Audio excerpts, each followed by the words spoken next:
Well, ladies and gentlemen, they have done it. Yes, the desperation from Black Girl Gamers has reached an all-time high that they have now decided to do the move that everybody does when they have nothing else to do, right? We've seen examples of this in history, H3H3, Sargon of Akkad. We've seen all of this go down, and it never works out well for the people who initiate this, but Black Girl Gamers has decided that they are going to falsely copyright strike Smash JT's channel, all because he is way more successful than they are. Consider your source and always consider reliable sources.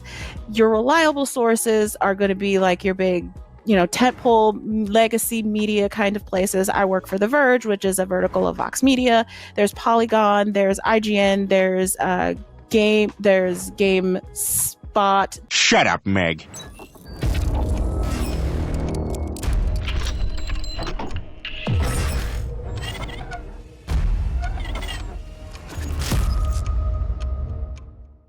Yes, ladies and gentlemen, it is not even just about the success of Smash JT's channel, but it's the overall message, right? Black Girl Gamers is a company that has been profiting off of racial grifting for a while. This is a company that have convinced people that there are problems in the industry that do not exist. And then what they end up doing is they try to provide the solution for said problem that they themselves have made up, all for a profit, right? This is a company that has been actively doing this for a while. They realize they can get away with it, hence why they went from a Facebook group to an overall company, and they're continuing to do this. And then now that there are people out there talking out against DEI consultancy and how they just don't do anything for gaming that's positive whatsoever, except for, for people who are ideological psychopaths that think that they do.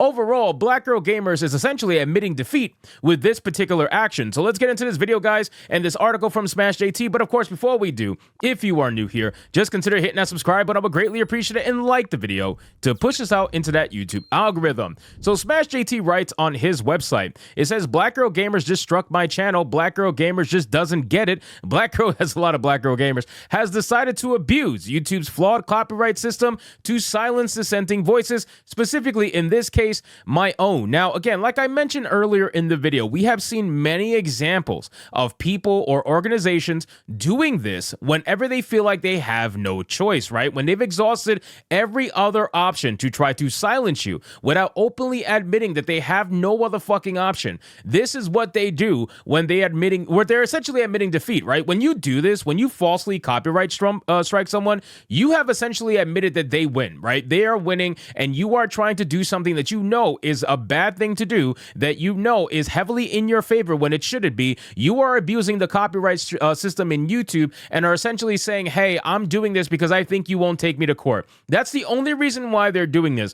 But they're heavily wrong, right? You're gonna fuck around and find out with the wrong people, Black Girl Gamers. You're gonna continue to do this and look like the fools that you actually are. By doing this, not only are you gonna cause the Streisand effect, which, by the way, I don't know if you guys are aware, but the Streisand effect has been happening ever since all of this started, right? Sweet Baby Inc. started this with Chris Kindred and Cabrutus, and the Streisand effect has been taking over for multiple different channels, right? The channels that are speaking out against this nonsense have exponentially grown tenfold by speaking out about this. And now you're going to try to do this again. You're going to try to copyright. This is the ultimate fail, to falsely copyright strike a channel.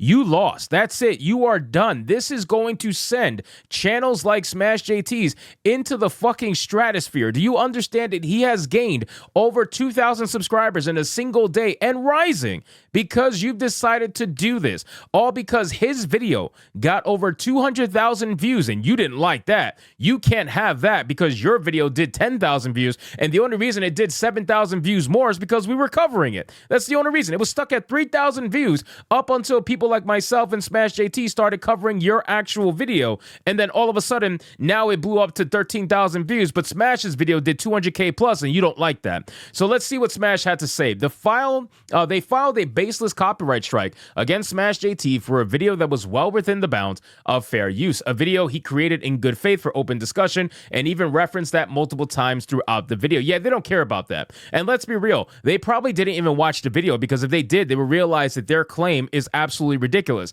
They didn't watch the video. All they saw was, hey, white guy is talking about black girl gamers, white guy is not agreeing with black girl gamers, white guy's video got 200,000 views plus, white guy needs to be silenced. That's all they care about, and that's all they saw. Smash JT is the prime example. He is the antithesis of what it is that they hate, or they actively talk about all the time, right? He is an older, successful, married, happy white man, and they do not like it. And this man is speaking out against the nonsense in gaming, and they don't like it, right? So they are going to try to copyright claim your video, falsely, of course. And keep in mind, this was a manual claim, so that means that most likely Ann Lopez, whatever her name, the CEO of Black Girl Gamers, if you even want to call her a real CEO, she decided to sit there on her computer and rage type with her 20-inch long nails and try to file this claim and convince herself the entire time that she wasn't angry, right? Like, convince herself that she's not angry over the lack of success that her company is getting, and she's being absolutely destroyed by one singular YouTuber, let alone multiple YouTubers that are speaking out against them.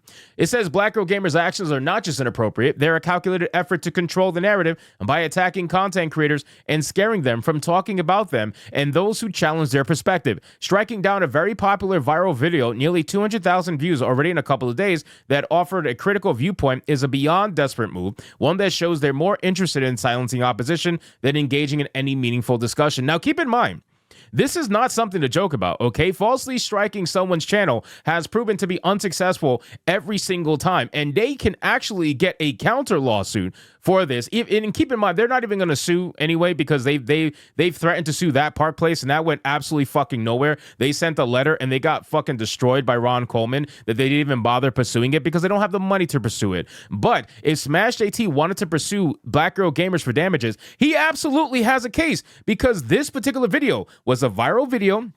It was making a few $100s, there's no doubt about it. He can prove loss, financial actual loss, because they falsely copyright struck the video that was actually fair use. So he can prove all of that very easily, and they're just handing it to him on a silver platter. Like, they don't understand the amount of L's that they've been taking, the amount of bad moves that they've been showcasing, and they just don't learn from any of them.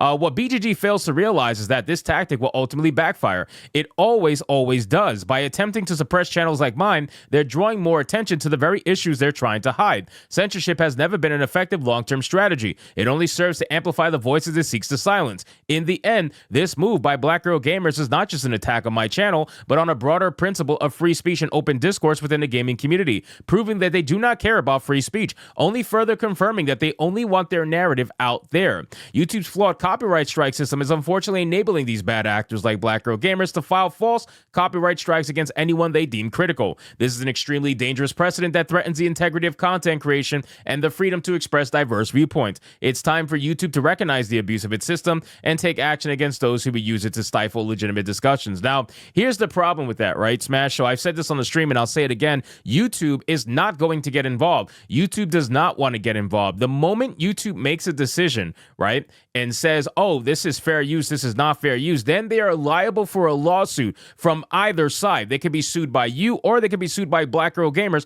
who is trying to tell them that it's not fair use, right? So they like to let it go to the courts, and the courts will decide what's fair use at the end of the day. But I hope that Smash JT reaches out to YouTube regardless, and I hope that he also reaches out to Black Girl Gamers, whether through a legal letter or himself via email or whatever the case may be, and tries to give him an opportunity to close this out outside of court. Because I'm telling you right now, if Black Girl Gamers wants to fuck around and find out, and if they want to go to court over this fair use thing, they will absolutely 100%, no doubt about it, whether you're a shill or not, you have to admit and understand they will lose. There has been other YouTube videos that have done much worse, okay, in terms of, I guess, what's fair use or not. They've looked much worse than Smash JT's video, and even they won in the court of law in terms of fair use. So I guarantee you, Black Girl Gamers will 100% lose in the court of law if they're ever taken there. So if they want to fuck around and find out, then I guess let's find out. So anyway, guys, thank you so much for watching this video.